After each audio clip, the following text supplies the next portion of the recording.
Shabbat Shalom. Ce Shabbat, Parashat Acharemot et Kedoshim, est le troisième Shabbat où on va étudier les maximes de nos pères.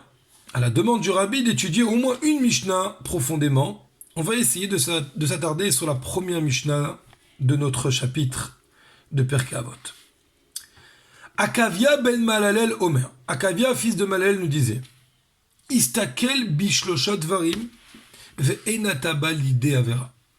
Regarde, prête attention à trois choses et tu ne seras pas emmené à la proximité avec l'interdit, avec le péché. Dameain bata ou le anata oler velifnemi ataati ditendin vecheshbon. Sache d'où tu viens, où vas-tu, et devant qui devras-tu donner un jour des comptes. Meain bata miti pasrucha. D'où viens-tu? D'une goutte dégoûtante. Ou les hanata oler. Où vas-tu? Limkom afar rima vetolea. Un endroit de terre, de poussière, de verre. Velifne mi'a ta'ati litendin vecheshbon. Et devant qui devras-tu donner des comptes? Lifne melech malche amlachim akadosh baruch hu, devant le roi des rois, le saint béni soit-il. Alors, Akavia ben Malalel, il veut m'apprendre cette Mishnah, comme quoi, grâce à ça, je ne viendrai pas certainement à la Avera ou à la proximité avec la Avera.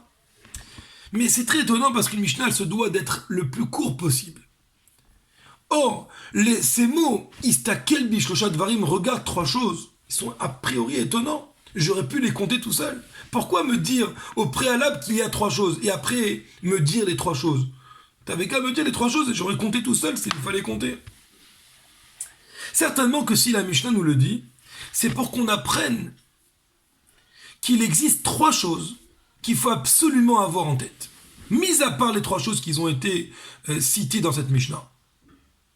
C'est vrai, des fois on a tendance à croire, bien sûr qu'il existe un Dieu.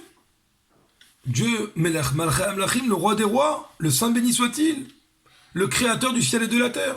Lui, bien sûr qu'il existe. Et d'une autre part, il existe moi, mon existence, et notre relation qu'on a entre nous deux. Et parfois, lorsqu'on parle du monde, certaines personnes vont dire, mais non, mais le monde, pour moi, il n'existe même pas le monde. Le monde, il n'a aucune emprise sur moi. J'ai pas envie de regarder qu'il existe un monde. Viens, Akavia ben Malalel m'apprend, Istakel bishlosha dvarim. Apprends qu'il existe trois choses. Tu as besoin des trois pour ne pas arriver à la proximité avec la Avera. Apprends que c'est vrai, il existe le bon Dieu. Apprends que c'est vrai qu'il existe toi. Comme la Mishnah, elle dit que le monde a été créé pour moi. Mais il existe aussi le monde. Parce que sans ça, on ne peut pas atteindre le but de ta création. Le but de la création de tout. Tout a été créé, comme on dit dans le Tanya, et c'est ramené d'ailleurs dans les 12 versets que le Rabbi a demandé qu'on fasse tous les jours et que les enfants répètent à chaque fois qu'on fait un rassemblement d'enfants. Veze kol ha'adam vetachlit briato. Voilà le but de l'existence d'un homme. Tout le but est de tous les mondes et des mondes les plus supérieurs et les plus inférieurs, c'est pour faire une demeure à Dieu dans ce monde ici-bas. Et donc, si quelqu'un néglige l'existence du monde, à ce moment-là, il va manquer aussi dans les deux premières choses. Il va manquer aussi dans sa relation avec Hachem et dans son être personnel pour avoir cette relation avec Hachem. Car il n'a été créé que pour faire résider Hachem dans le monde. Et donc, il est important de savoir, d'admettre et de travailler avec cette notion qu'on appelle le monde.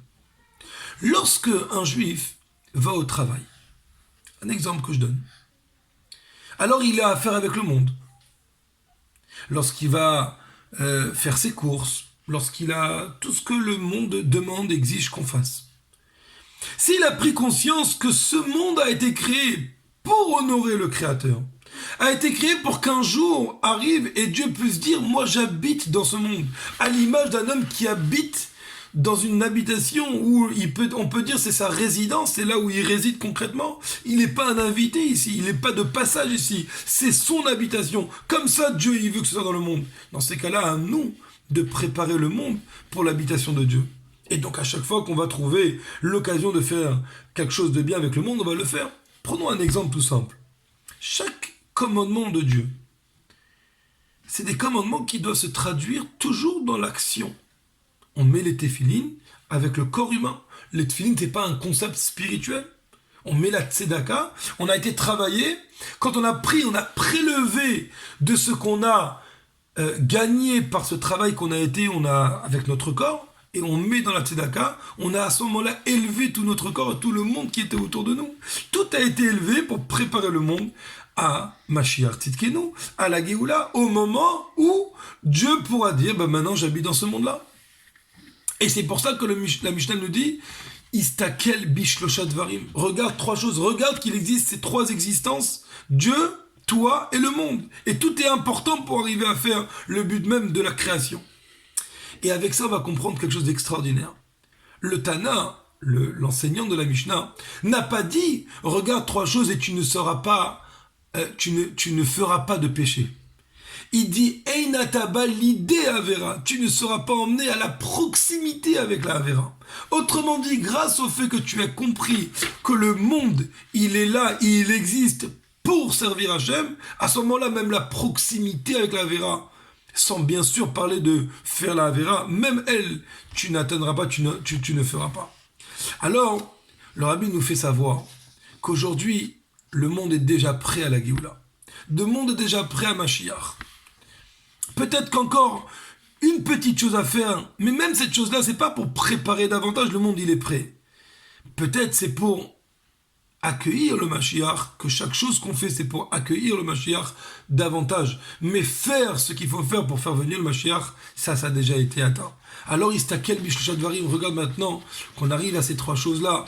On a la création de l'homme, la création du monde, et bien sûr, Dieu qui a créé tout ça, et là on n'arrivera même pas à l'idée Avera, même pas rester avec la proximité avec le péché étant de rester dans un état d'exil, ça aussi c'est péché. Alors on va dire à Hachem, maintenant qu'on a tout préparé, c'est le moment pour nous d'arriver à Mashiach Tzidkenu tout de suite et immédiatement. Yehi Adonenu Morenu Verabenu Melech HaMashiach Leolam Vaed. Shabbat Shalom, que des bonnes choses, Bezrat Hashem, pour chacun d'entre nous, chacun d'entre vous, avec Mashiach Tzidkenu now.